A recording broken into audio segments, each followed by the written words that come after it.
ఈరోజు నా జీవితం ఇలా ఉండడానికి కారణం ఎవరో నేనైతే ఈ వీడియోలో అయితే చెప్తాను. ఈరోజైతే నేను గోరుచిక్కుడు మసాలా కర్రీ చేస్తున్నాను. ఎగ్ ఫ్రై కూడా చేస్తున్నానండి. డైలీ నేను ఎక్సర్‌సైజ్ ఎలా చేస్తానో చూపిస్తాను. నా జీవితం ఇలా ఉండడానికి కారణమైతే మా అమ్మ, నాన్నండి. మాదైతే మిడిల్ క్లాస్ ఫ్యామిలీ. మా నాన్న అయితే ఒక మధ్య తరగతి రైతండి.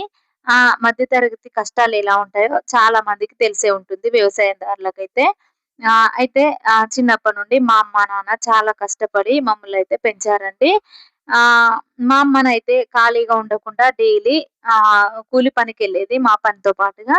మా నాన్న అయితే వ్యవసాయ పని మొత్తం చేపిచ్చేవాడండి. ఇద్దరు కలిసే చేపిచ్చేవారు. మమ్మల్ని ఇద్దరు కలిసే పెంచారు. మా నాన్ననైతే మా నైన్త్ క్లాస్ వరకైతే మాతోనే ఉన్నాడు కానీ, నైన్త్ క్లాస్ తర్వాతయితే తను దుబాయ్ ఎళ్ళాడండి. వెళ్ళిన తర్వాత మా అమ్మ ఒక్కతే మమ్మల్ని చూసుకునేది. మా నాన్న అయితే 6 ఇయర్స్ వరకైతే ఇంటికి రాలేదండి. 6 ఇయర్స్ వరకు మేమే ఇంటిని మెయింటైన్ చేసుకునేవాళ్ళమండి. ఎందుకంటే ఇంట్లో నేనే పెద్ద కూతురును. తర్వాత నాకు తమ్ముడు, చెల్లె ఉన్నారండి.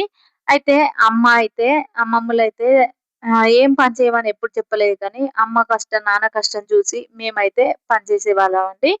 మేమెప్పుడు ఇంటికాడ ఉండేవాళ్ళం కాదు. అమ్మతో మాత్రం చేన్లకి వెళ్ళేవాళ్ళమండి. నా నైన్త్ క్లాసు స్టార్టింగ్‌లోనే నాన్న అయితే దుబాయ్‌కి వెళ్ళాడు. వెళ్ళిన తర్వాత నాన్న అక్కడ కష్టపడేవాడు. మేము ఇక్కడ కష్టపడి మాకు చాలా ఆర్థిక పరిస్థితి బాగాలేక మేమైతే డబ్బులు అయితే సంపాదించామండి. సంపాదించినయి కొద్దిగా అప్పులుంటే అవన్నీ కట్టేసాడు నాన్న అయితే. ఇక్కడైతే మేము కష్టపడేవాళ్ళమండి. కష్టపడుతూ నేను స్కూలుకి వెళ్ళేదాన్ని. చెల్లె, తమ్ముడు గూడా వెళ్ళేవారు. సండే వచ్చిందంటే అందరం కలిసి మా పని జేసుకునేవాళ్ళము. బయట వారికి కూడా కూలి పనికైతే వెళ్ళేవాళ్ళమండి. అయితే నాన్న అయితే నాది 10థ్ అయిపోడుతోనే పెళ్లి చేయాలని డిసైడ్ అయ్యారండి. 10థ్ నుండే సంబంధాలు చూడడం స్టార్ట్ చేశాడు. స్టార్ట్ చేసినా కానీ అమ్మనైతే ఒప్పుకోలేదండి. నేనొక్కదాన్ని ఇక్కడుండి నేను పెళ్లి చేయలేను. ఇద్దరం భార్యాభర్తలం ఉంటేనే పెళ్లి చేయాలండి. ఏదైనా మంచైనా, చెడైనా రేపు లోకం ఏమనుకుంటదో అని అమ్మ అయితే అనేదండి.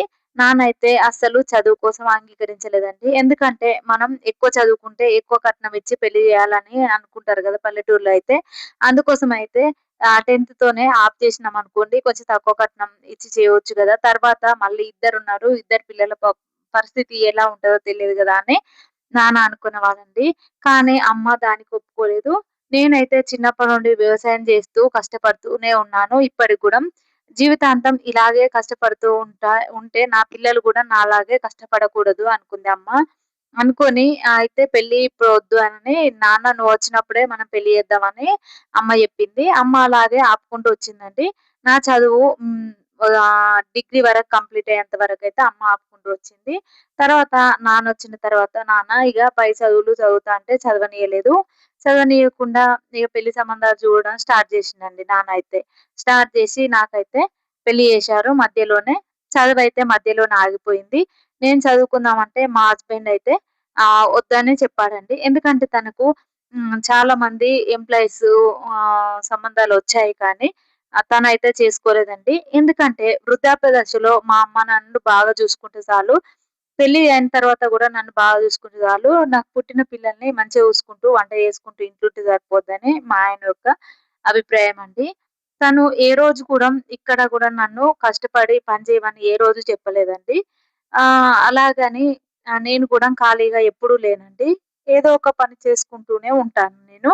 ఇక్కడ మేము క్వార్టర్స్‌కొచ్చాం కాబట్టి ఇక్కడ ఉన్న పనులు చేస్తూ ఖాళీగా ఉంటున్నాను కానీ, మేము కరీంనగర్‌లో ఉన్నప్పుడైతే నేను స్టిచ్చింగ్ అయితే చేస్తానండి. నేనైతే ఖాళీగా ఉండను. ఎందుకంటే నాకు ఖాళీగా ఉండడం ఇష్టం ఉండదండి.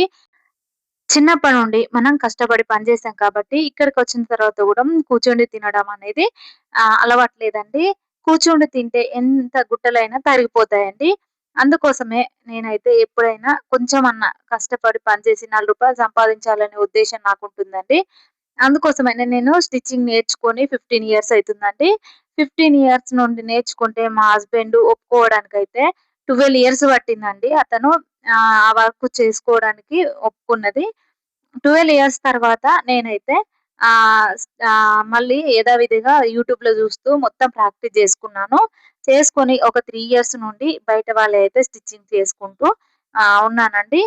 ఖాళీ టైంలో అయితే ఇంట్లో పనంతా చేసుకుంటాను. పిల్లల్ని చదివిపిచ్చుకుంటానండి. చదివిపిచ్చుకుంటూ ఇటు స్టిచ్చింగ్ చేసుకుంటాను. స్టిచ్చింగ్ చేసుకుంటూ నేనైతే మనీ అయితే ఎర్న్ చేస్తున్నానండి. ఇక్కడికొచ్చాను కాబట్టి నేను ఇక్కడ కొంచెం సమ్మర్ హాలిడేస్ కాబట్టి ఇక్కడ ఉండి వెళ్ళడానికి వచ్చాను. వెళ్ళిన తర్వాత మళ్ళీ యథావిధిగా నేనైతే స్టిచ్చింగ్ చేస్తానండి. ఆహ్, ఇప్పుడు మాత్రం స్టిచ్చింగ్ అయితే చేస్తున్నాను. ఇంకా ముందు ముందు నేనైతే ఒక బ్యూటీ పార్లర్ రన్ చేద్దాం అనుకుంటున్నాను. ఎందుకంటే నేను బ్యూటీషియన్ కోర్స్ కూడా నేర్చుకున్నానండి. నేర్చుకొని 5 ఇయర్స్ దాకా అయితుంది. దీనికైతే మా హస్బెండ్ ఒప్పుకోలేదండి. ఏదో ఒక రోజు ఒప్పుకుంటాడనే నమ్మకం ఉంది. ఎందుకంటే నాకు చాలా ఇష్టమండి బ్యూటీషియన్ కోర్స్ నేర్చుకున్నాను ఇష్టం కొద్దీ. కానీ తనకైతే ఇష్టం లేదు. ఎందుకంటే భార్యను కష్టపెట్టడం తనకిష్టం లేదండి. హాయిగా కూర్చొని ఇంట్ల వంట చేసుకుంటూ, పిల్లలు చూసుకుంటూ సరిపోతుందని ఆయన యొక్క ఉద్దేశం. అందుకోసమనే చదువుకోవడానికి కూడా నాకు ఒప్పుకోలేదు.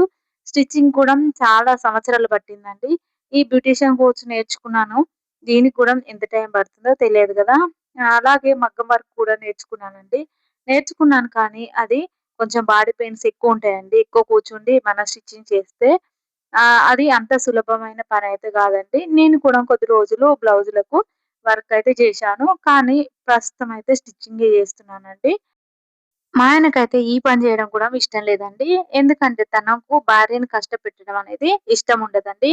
ఇంట్లో ఖాళీగా కూర్చుంటూ అన్ని ఇంట్లో పనులన్నీ చేసుకుంటూ పిల్లల్ని చూసుకుంటే సరిపోతదంటాడండి. కానీ నాకైతే నా కాళ్ళ మీద నేను నిలబడాలి. రూ. 4 సంపాదించాలనే ఉద్దేశ్యం నాకుంటుందండి. ఎందుకంటే ఎప్పుడైనా ఎవ్వరి మీద ఆధారపడకూడదండి. ఎందుకంటే ఏ టైం ఎలా ఉంటదో తెలియదు. మనకు కరోనా టైంలో అయితే చూసాం కదా! ఎంత కష్టమొచ్చిందో. అలాగే ఇప్పుడు కూడా ఎప్పుడు ఏ కష్టం వస్తుందో తెలియదు. ఎంత పెద్ద కష్టాన్నైనా ఎదుర్కొనే శక్తినివ్వమని ఆ దేవుడిని కోరుకుంటూ మనమైతే ఎంతో కొంత మనీ సంపాదించాలనే చూడాలండి. ఎందుకంటే పిల్లలు పెద్దగయిన కొద్దీ మనం సంపాదించలేమండి. చిన్న పిల్లలుగా ఉన్నప్పుడైతే రూ. 4 సంపాదించుకొని మన దగ్గర ఉంచుకుంటే అవి పిల్లల స్కూల్ ఫీజులకైనా యూజ్ అయితాయండి. ఇప్పటికి నేను గర్వంగా చెప్తానండి. నేను ఎవ్వరి మీద ఆధారపడను. నా కాళ్ళ మీద నేను నిలబడి రూ. 4 సంపాదించుకుంటున్నానని. అయితే ఈరోజు ఈ లైఫ్ ఇలా ఉండడానికి కారణమైతే మా అమ్మా, నాన్నండి. వాళ్ళనైతే ఎప్పటికీ మర్చిపోను. ఇంతటితో ఈ వీడియో కంప్లీట్ అయింది. మిగతా వీడియో మరొక వీడియోలో పెడతానండి. వీడియో చూస్తూ చూస్తూ వెళ్ళిపోకండి. చిన్న లైక్ ఇచ్చి నా ఛానెల్‌ని సబ్స్క్రైబ్ చేసుకోండి. Bye friends.